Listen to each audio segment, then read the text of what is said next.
안녕하세요. 배신의 장미입니다. 오늘의 사연 시작하겠습니다. 왜 며느리 아내라는 자리는 이런 걸까요?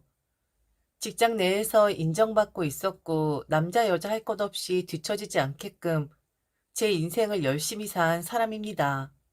그런데 결혼이라는 것으로 인해서 제게 한 가지 흠이 생기게 되었는데 저는 이혼을 하면서 한동안 자괴감에 빠져 있긴 했었습니다. 아무것도 못할 것 같았고 '이제 내가 어떻게 살아야 하지?'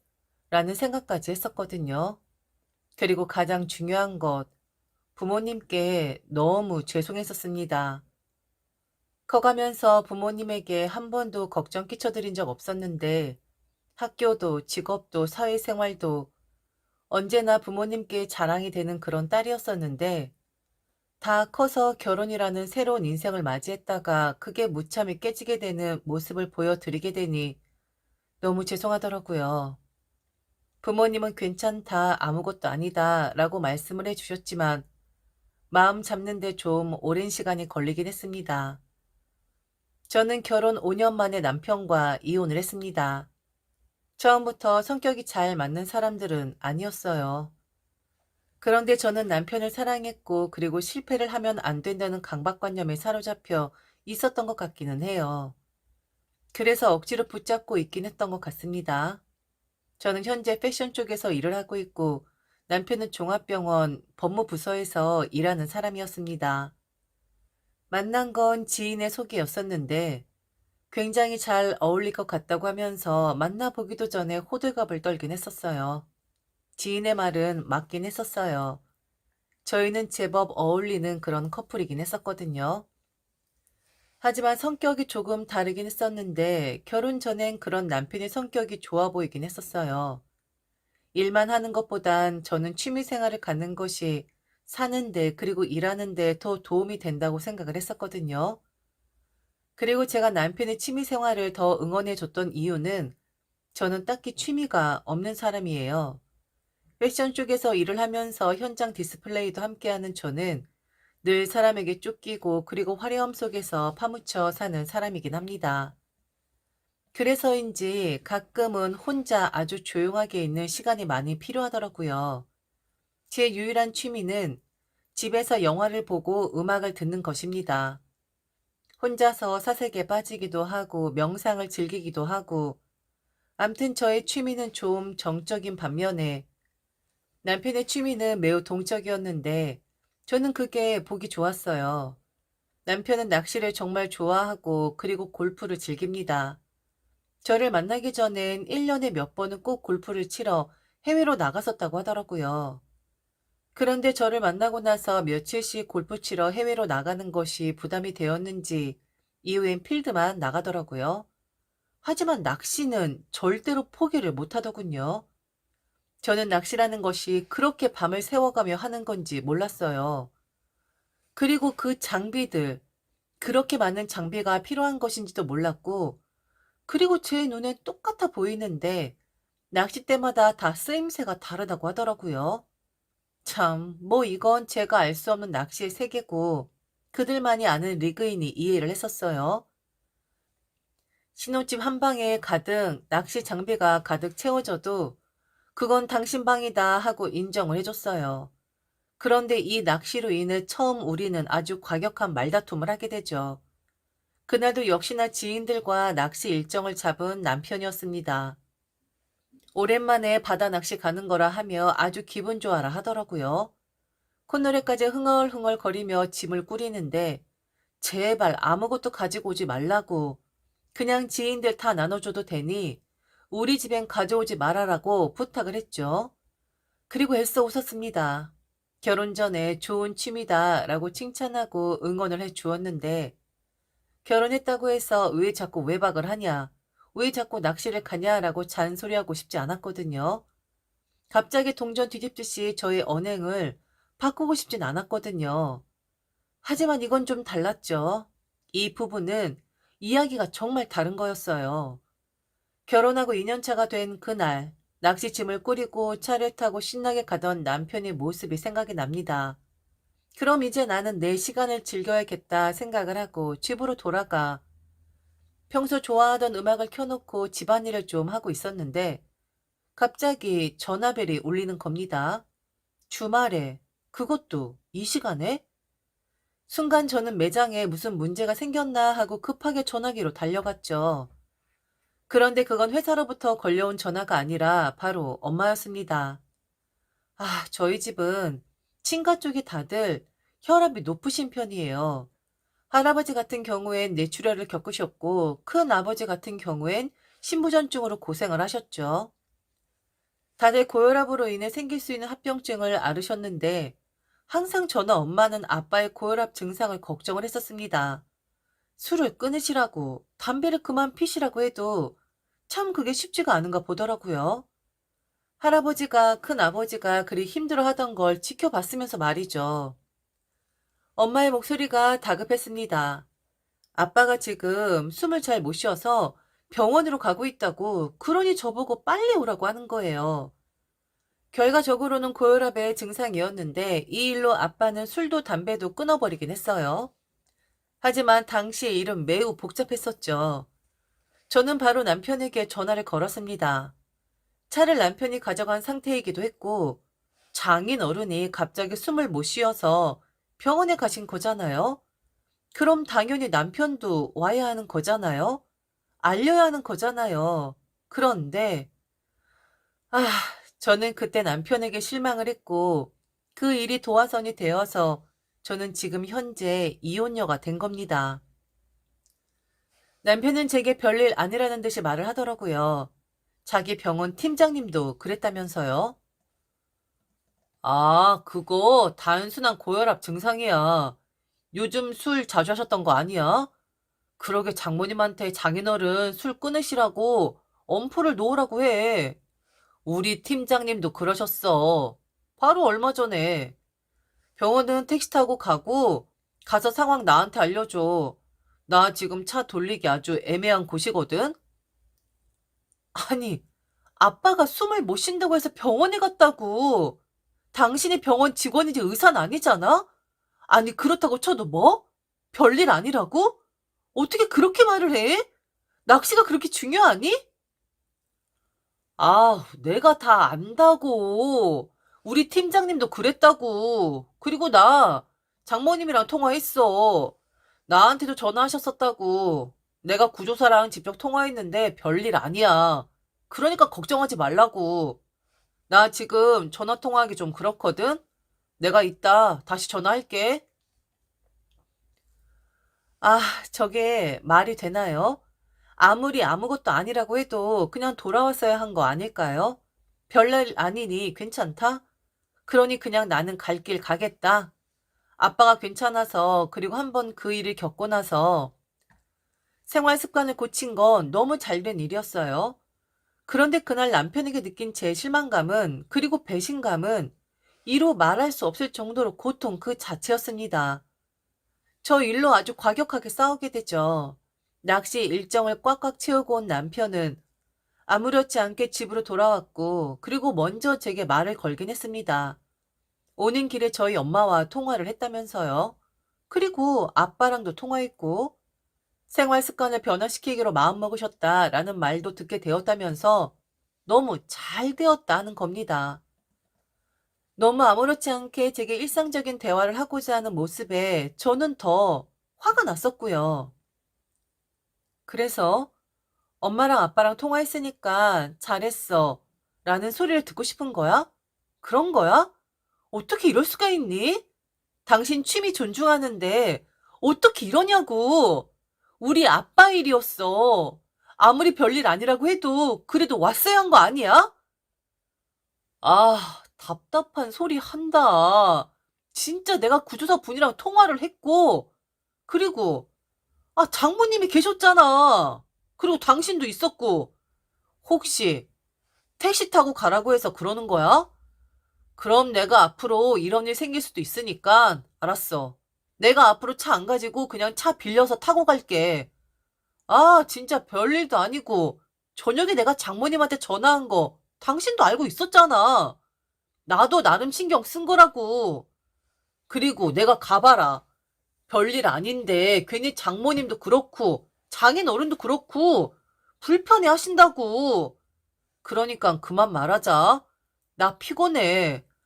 아, 뭘 더 어떻게 한 거냐? 나는 나대로 신경 최대한 쓴 거야. 나도 안 쓴 거 아니라고.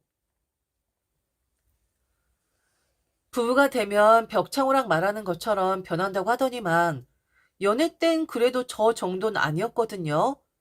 포인트를 잡지 못하는 남편을 보면서 연애 땐 그냥 눈치가 없나 보다라고만 생각을 했었는데 이 사람은 배려심이 없었던 거였습니다. 저는 그걸 몰랐던 거였고요. 제가 제 발등을 찍었던 거죠. 그리고 맞질 않는데 억지로 애써서 제가 끼워 맞추고 있었던 거였습니다. 택시 타고 가라고 해서 그러는 거냐고? 장모님도 있고 저도 있는데 자기까지 갈 필요는 없지 않냐고? 전화했으니 신경 쓴 거라고 말하는 남편. 아, 그런데도 저는 이런 남자하고 3년을 더 살았네요. 답답하고 말 안 통한다 생각 들었지만 제 인생을 실패로 물들게 하고 싶진 않았어요. 그냥 최대한 이해를 하려고 했고, 그리고, 그래, 내 부모는 내가 챙기는 것이 맞지. 꼭 사위라고 해서 챙길 필요는 없는 거지. 라고 마음을 비웠습니다. 저도 똑같이 해주면 되는 거였고, 남편이 저희 부모님을 저 정도만 생각하는데, 제가 그 마음보다 더 시어머니한테 할 필요 없으니, 딱 그 정도만 했습니다. 그래서 저는 시어머니 말을 빌려서 하자면, 주변 사람들에게 자랑할 거리가 없는 속빈 강정이었다고 잘하고 싹싹한 며느리가 될 줄 알았었는데 그냥 내 아들만 빼앗아간 그런 며느리 취급을 받게 되죠. 억울할 것도 없었고 그 말 반박하고 싶지도 않았습니다. 사실 그렇긴 했으니까요. 남편도 자기가 제 부모님 생각하는 마음이 딱 그 정도니까 제게 뭘 바라지도 않았었고 며느리 도리 같은 거 이야기도 하지 않았었어요. 그럼 제가 사위 돌이 운운하며 자기한테 달려들 것 뻔히 알고 있었으니까요. 결혼하면 알콩달콩 재미나게 살 줄 알았는데 제가 꿈꾸던 결혼 생활과는 너무 달랐고 행복한 결혼 생활은 상상 속에서만 존재하는구나 라는 것을 뼈저리게 느끼고 있었죠. 그렇게 부부인지 뭔지도 모르게 시간은 흘러갔고 그러다가 이젠 한계가 왔구나 라는 것을 저 스스로 깨닫는 시간이 오게 됩니다. 작년 여름이었습니다. 너무 더웠었던 타 들어가는 것이 이런 거구나 라고 느낄 정도로 너무 더웠던 여름. 어느 날 저는 남편에게 다급한 전화 한 통을 받게 되죠. 시어머니가 뙤약볕에서 밭일을 하시다가 쓰러지셨다라는 겁니다. 저희 시어머니는 현재 전원 생활을 즐기고 계신 분이세요. 말이 좋아 전원 생활이지 시어머니 사시는 것 보면 이건 노동도 그런 노동이 없더라고요. 나오면 그냥 다 일이더라고요. 남들 눈에 좋아 보이는 것이지 그 눈에 좋아 보이게끔 만들려면 집 주인은 미친 듯이 쉬지 않고 구슬땀을 흘려야 한다는 것을 시어머니를 보고 알게 되었죠. 그날도 역시나 시어머니는 잡초를 없애기 위해 구슬땀을 흘리셨을 겁니다. 날이 그렇게 더운데도 내 보기도 좋고 남 보기에도 좋아야 하니 그리 노동을 하셨을 거예요. 그러니 그렇게 쓰러지셨겠죠. 시어머니는 가벼운 탈수 증상으로 인해 혼절하셨던 거였습니다. 바로 퇴원을 하셨지만 남편은 마음을 놓을 수가 없었겠죠. 당연히 걱정이 되었겠죠. 그러니 예전 생각 못하고 제게 그런 말을 했겠죠. 저보고 시어머니를 좀 집에 모시자고 하더군요. 여름 동안만요. 어머니가 이번에 큰일을 당했는데 그래도 또 일이 보이면 하실 분이라고 그러니 아예 저희 집에 모셔서 그 싹을 잘라버리자고 하는 겁니다. 내가 한 번도 이런 거 부탁 안 했잖아. 그런데 이번에 엄마 보면서 혼자 두면 안 될 것 같다라는 생각이 들더라고. 마음 같아선 그냥 엄마 모시고 살고 싶지만 엄마도 그렇고 우리도 그렇고 그건 모두의 합의 없이는 이뤄지면 안 되는 것이니까 그냥 당분간만 우리 엄마 집에 계시게끔 하자. 당신도 우리 엄마 조금만 신경 써줘. 내가 최대한 우리 엄마 신경 쓸 테니까. 별거 아니었잖아. 어머니가 안 하시면 되는 거잖아? 그런데 또 일을 하실까 싶어 걱정이 되니 여름 동안만 우리 집사 모시자고? 어떻게 이렇게 달라? 당신 생각 안 나? 왜 그 말 안 하나 했다. 그래, 그 일은 내가 잘못했다. 내가 생각이 너무 짧았어. 그런데 나를 변명하자면 엄만 혼자잖아. 우리 엄마 당신이 뭘 하든 신경 안 쓰는 그런 사람이잖아? 하긴 당신이란 사람이 우리 엄마가 무슨 말을 해도 더 신경을 안 쓸 사람이긴 하지만 부탁할게. 당분간 우리 엄마 신경 좀 쓰자. 그렇게 해줘. 이런 말 하기 싫지만 그게 며느리 도리 아닐까? 이런 게 며느리 도리인 건가요? 내 부모는 신경 안 써도 되는 것이고 나는 며느리니까 자신의 어머니 신경 써야 하는 것이고 그리고 마지못해 미안하다. 내가 생각이 짧았다. 역시 안 되겠더라고요. 저는 거절을 했습니다. 그렇게 걱정이 되면 우리 공동 명의인 집이 아닌 마음 편하게 어머니 집으로 가라고. 거기서 마음만 먹으면 충분히 출퇴근할 수 있다고. 가 있는 거 이해해 줄 테니 그리 하라 했습니다. 그랬더니 이 정도도 이해 못하냐면서 소리를 지르더라고요. 진짜 이렇게 할래? 아니, 내가 이렇게 부탁을 하는데도 이리 할 거야? 아, 알았다. 그냥 내가 휴가를 내마. 내가 뭐 평생 같이 살자라는 것도 아니고 여름 동안만 지내자고 한 건데 그리고 그 여름이라고 한 것도 진짜 여름 동안이겠냐? 내가 원한 건 고작 며칠이었어. 더럽고 치사해서 내가 여름 휴가 내서 우리 엄만 내가 챙긴다. 알았다고, 네 마음. 며느리 도리하는 거 싫어한다는 것 알고 있었는데 내가 괜한 기대를 했네. 됐다고. 아, 그 며느리 도리란 말 좀 안 할 수 없어? 그럼 너는 얼마나 사위 도리를 했는데? 아, 진짜 뭐가 문제인지 너는 모르는구나. 어? 내가 왜 이런 대접을 받아야 하는 거니? 너랑 나랑 똑같은 입장인데 내 부모 때는 안 그랬으면서 왜 어머니 일엔 내가 힘을 실어줘야 하는 건데? 참 우리 너무 이기적인 사람들 아니니? 휴가로 되겠어? 고작 그 며칠로 되겠니? 그냥 평생 돌봐드려야 하지 않겠어? 이런 일 앞으로 또 있을 수도 있는데 혼자 계신 어머니 걱정 안 되겠냐고. 마음 놓이겠냐고. 이혼하자. 우리 그냥 실패하고 싶지 않아 억지로 잡고 있었는데 그냥 실패할래. 이혼하자 우리. 그냥 깔끔하게 헤어지자고. 성격 차이, 말이 통하지 않아 이혼하는 사유 많다고 했는데 저도 그 사유에 한몫하게 되었네요. 저희는 이혼을 했습니다. 오랜 시간 대화를 하긴 했지만 좁힐 수 없는 간극이 있다는 것을 알게 되었고 서로 행복하기 위해서는 같이 사는 것이 아니라 따로 사는 것이 더 나을 것 같다라는 판단을 하게 되었습니다.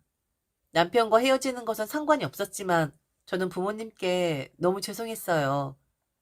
앞서도 말씀드렸지만 실패한 딸의 모습을 보이는 것 같아 죄송하고 또 죄송했습니다.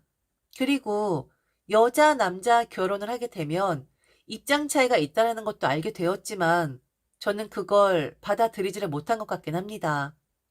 만일 다른 며느리들이었다면 시어머니 한 계절 모실 수도 있었겠죠. 그런데 얄팍한 자존심과 복수심 때문에 저는 혼자가 되었습니다. 지금은 어느 정도 텐션이 올라오긴 했어요. 한동안 많이 힘들긴 했지만요.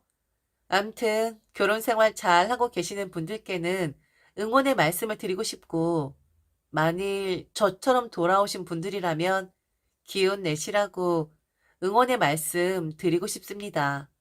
제게도 응원의 말 한마디 해 주시겠어요?